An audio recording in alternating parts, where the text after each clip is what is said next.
I doubt it very much कि ये murder है।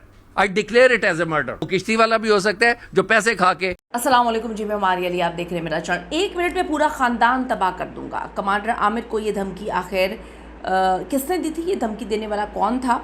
झील सैफुल्ला में एक ऐसा खौफनाक वाक़या जिसने पूरे पाकिस्तान को हिला के रख दिया। 1 मिनट में पूरी फैमिली जो है वो डूब जाती है, लेकिन जो जिंदा बच गए थे, जिनको पानी से निकाल लिया गया था, उनको किस तरह से कत्ल किया गया, उनको कैसे मारा गया?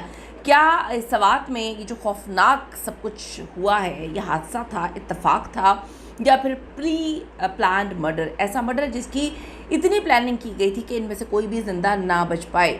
मकतूल कमांडर के बरादरी निस्बती मिस्टर नवीद का चौंका देने वाला वो दावा जिसने पूरे पाकिस्तान को हिला के रख दिया है।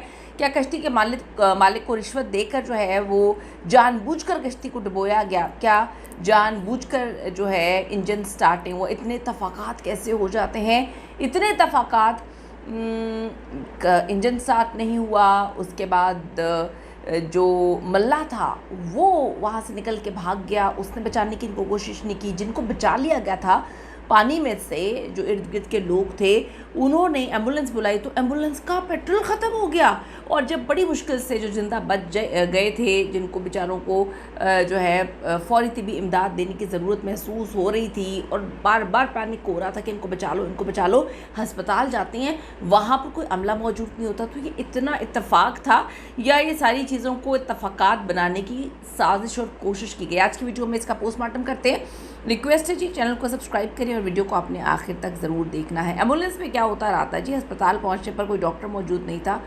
फर्स्ट एड ना मिलने पर शदीद सवालात भी खड़े हुए हैं। जो हक़ाइक़ सामने आ रहे हैं मेरी तो अकल को तंग कर रहे हैं, और जो देखने वाले हैं वो भी बेवकूफ़ नहीं है, वो भी रोटी को चोची नहीं कहते। इतनी भी बेवकूफ़ नहीं है पाकिस्तान की आवाम जितना बनाने की लोग कोशिश करते हैं। अकल को तंग कर रहे हैं जी। मकतूल रिटायर्ड कमांडर आमिर के बरादरी निस्बती मिस्टर नवीद ने इस पूरे वाक़े को हादसा मानने से तो इस वक्त साफ इनकार किया है और इसे प्री प्लांट जो मर्डर करार दिया गया है। मुकम्मल तौर पे प्लांटेड था ये सब कुछ, मंसूबा बंदी के तहत ये कत्ल किया गया है। उनका कहना था कि जब कश्ती से रेस्क्यू किया गया तो एक बच्चा, 2 खातीन जो है वो जिंदा थी। तो फिर ऐसा क्या हुआ कि 7 के 7 अफराद जान की बाजी हार गए। नवीद साहब के मुताबिक एन नाजुक वक्त पर रेस्क्यू की जो गाड़ी है उसका फ्यूल ख़त्म हो जाता है।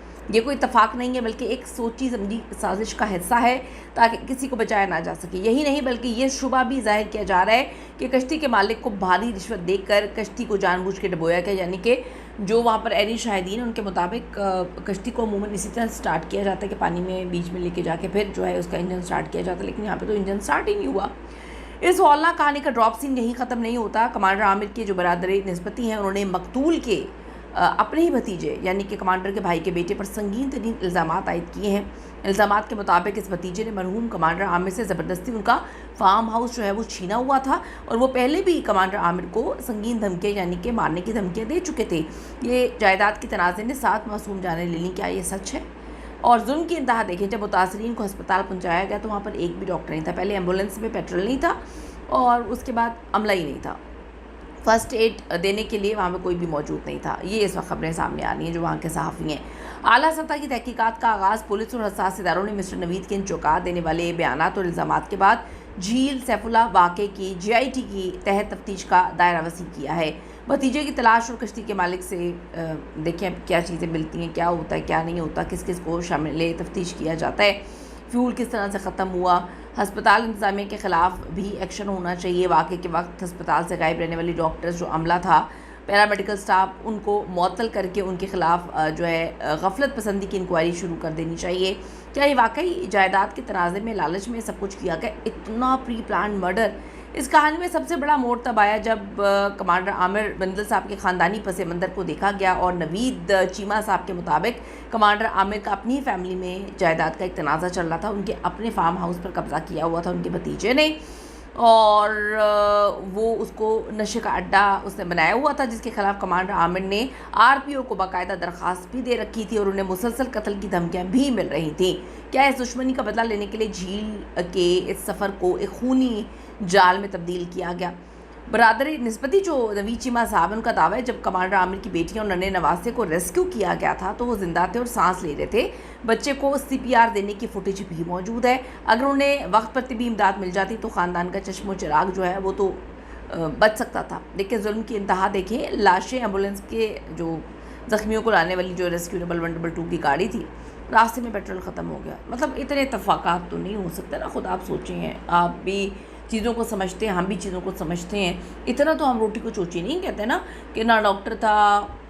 सबसे पहले बड़ा अजीब सा मामला है, ये तो अभी कहानी इन्होंने निकाल के सामने रखी है। सबसे बड़ा अजीब मामला जो है वो ये निकल कर सामने आता है कि वो इंजन वाली कहानी कि जी इंजन कश्ती का पानी के बीच में जो है जाकर वो स्टार्ट किया जाता है, इंजन स्टार्ट नहीं हुआ, मल्ला जो है वो छोड़ के भाग गया, मल्ला जो है उसने इनकी मदद नहीं की। बहुत सारी चीज़ें जो बड़ी मिस्टीरियस हैं। फिर जो इर्द गिर्द के लोग थे वो बड़े अच्छे थे, उन्होंने पानी से निकाला, रेस्क्यू डबल 122 की गाड़ी का पेट्रोल ख़त्म हो गया। फिर बड़ी मुश्किल से पता नहीं कैसे उन लोगों को वहाँ तक पहुँचाया होगा, क्योंकि हर बंदा तो नहीं बिकता ना, हर बंदा तो पैसा नहीं खाता, लोगों ने अल्लाह को भी जान देनी होती है। वहाँ जाके अमला ही नहीं था। तो ये बड़ी अजीब सी, क्या ये इत्तेफाक है या सोची समझी साजिश हो सकती है, प्लानिंग का हिस्सा बताइएगा।